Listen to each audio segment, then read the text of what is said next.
Ed here, lessons from my mentor. This one has to do with maybe the third most common question I get. So I take these calls definitely on a weekly basis and get emails and messages about it. And that's, how do I connect better? And it's all around authenticity. And so this one goes to Dave Eldridge. He's an author and sort of a pastor. He has some ministries, you can look him up, but he wrote a book called Wild at Heart when I was like a director at University Hospital Health System, so like 2000-ish, and it really influenced me in a big way and was the catalyst for me to go to the CEO's office, knock on the door, ask him for the CIO job, which I got. And if it hadn't been for that mentor, informal mentor in my life, there's other things about Dave Eldridge as well, but that's the big one. So I give this to him for teaching me this. So a lot of people want to have influence, right? And that's good. It's not for everybody, but a lot of people want to have that and want to make their mark. And so they asked me, how do I be authentic? And there's really 3 or 4 things that I want to share with you. And I try to make this not sound harsh or anything, so hopefully it doesn't come across as harsh, but I actually have thought a lot about this topic. In fact, I just finished a long run just thinking through it all. So there's really 4 things. The first one's obvious, and I've mentioned this many times, and that's, if you want to be authentic, you got to be transparent and honest and willing to show yourself the good and the bad. So it's hard, right? I've freely admitted about mistakes in my life. I got fired, I got a divorce, and then not just mistakes, but stuff that happens that you're not super proud of. Like I got this heart attack, like, whoa, Ed, you're like supposed to be healthy. And then I got prostate cancer, which is kind of like, you could be super shy about it, but I went the opposite. It helped a lot of people and actually saved a lot of people's lives. But that's what it takes, and it's not for everyone, and it's hard, and you open yourself up to ridicule and judgment, all that kind of stuff. But if that's what you want to do, if that's what the call is, sorry, I'm trying to keep this camera from shaking, if that's what the call is on your life, then you got to be transparent, so you got to be honest. That's how people connect. They don't want a faker. Think about politics, a lot of fake stuff, and it doesn't connect with people. So the second thing is, you can't give what you haven't lived. This is another big one. So I had mentors when I was young in my career, John Glasser, Stephanie Reel in particular. I love those 2 people, and I wanted to be like them. And so I learned a lot from them. One of them was my formal mentor for 1 year, and it was great. And I'd call on them, and one of them visited me, I visited one. It was just good, really good stuff. But I realized I can't just copy, although there's nothing wrong with that, right? You learn and you try to emulate, copy and expect the immediate result, right? And I think a lot of people sort of expect that, where they're like, I'm gonna do what Stephanie does, and immediately I'm gonna have the influence of Stephanie. No, it doesn't work that way.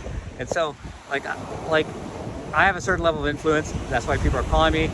And so it's 20 years, for example, as a CIO. It's much more than that, right? All my Army stuff and all my Team USA and climbing, and it's a bunch of things built over years. And so you'll have a CIO who's been a CIO 3 years, and then they go out there in the marketplace and try to sell themselves as an influencer, but they can't give. They're wondering, Ed, how come I'm not connecting like you do? Because they can't give what they haven't lived. So the message here is, go live. Give yourself time. Don't expect that because you tell everyone, oh, I'm going to do this, or hey, I'm going to write a book, that you're going to have the same impact, because the history behind that book, or the history behind being that CIO, is years, right?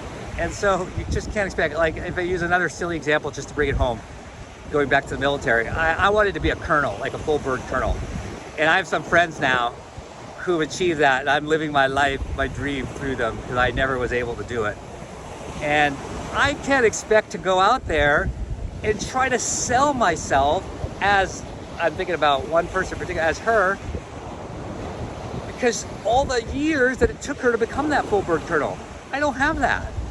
So I can't say, hey, I was a captain, I was a combat engineer officer, and look at me. No, I don't have that years and years of service, and it doesn't work. So you got to put in the time. right? So you can't give what you haven't lived. So don't try to be out there giving something you haven't lived, because going back to authenticity, it doesn't work. That's why you're not connecting, because people are like, what? You're telling me how to be a great CIO and you were a CIO for 3 years?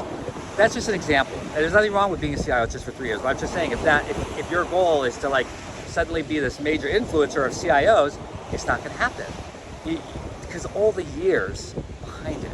The third thing is take risks and be bold. So in that experience, and again, only if you desire, if you're called for this in your life, take a bunch of risk and be bold. That's why I got fired. You got to take risk.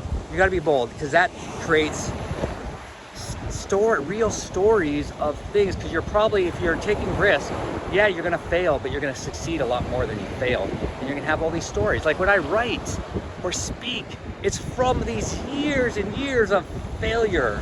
It's years and years of brokenness. And yeah, there's definitely some high points, but there's a lot of valleys too. And that's what I speak from. If you go out there, and I'm a professional speaker or I'm an international speaker, those are my favorite. And you don't have much to speak from, or like suddenly everyone's an AI expert, right? But you haven't led AI? I don't get it myself. But the point here is, I'm not trying to bash or pass judgment. I'm just saying, if you want to be the super influencer, you got to have stuff to give that you've lived. You got to take the risk. You got to be transparent and honest. And the fourth thing is, you tell your story. Be your story. It's good to copy people like Stephanie and John. I put them way up here, and I'm still striving to be like them and the tremendous leaders that they are. But I'm not going to tell their story. I've got to create my own. So I'm definitely learning things that they did and applying them myself, but I got to create my own story. What's the Ed story? So for you, don't try to copy Ed, don't try to copy Stephanie, don't try to copy John. Be you. That's authenticity. So again, the major theme here, how do I be authentic? Be gut honest, transparent about everything. Man, my life sucked. I was an alcoholic. Whatever your story is, tell it. And then lessons learned and how you can overcome and how you overcame. The second is, have these experiences. You can't give what you haven't lived. Don't try to just copy people and think you're going to have the same result. That's not authentic. And then take risk and be bold. That creates the story. And then finally, what is your story, right? Be your story, not someone else's.